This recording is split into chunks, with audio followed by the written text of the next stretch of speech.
هی از دیشب میبینم یه صدای اضافی توی کارگاه میاد، فکر کردم فشار سینگلی توهم زدم. یه لحظه چش تو چش شدیم، پشم دوتامون ریخت. بگو حالا توی کارگاه سنگ تراشی تو چی میخوایی؟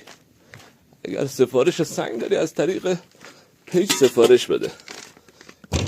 یا خدا، حالا کی جرأت داره بره تو؟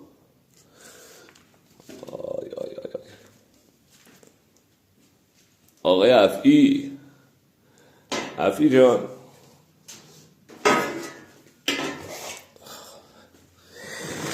عفی عالی شد، حالا باید بگردم دنبالت. عفی اسم چیه حالا؟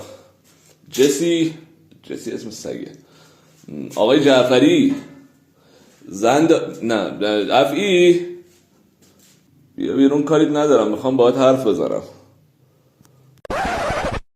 حالا کجا بگردم دنبالت؟ بیا برو.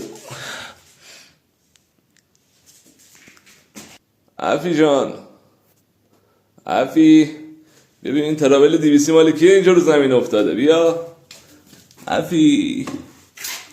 نه خوشم اومد، خیلی زرنگه. عفی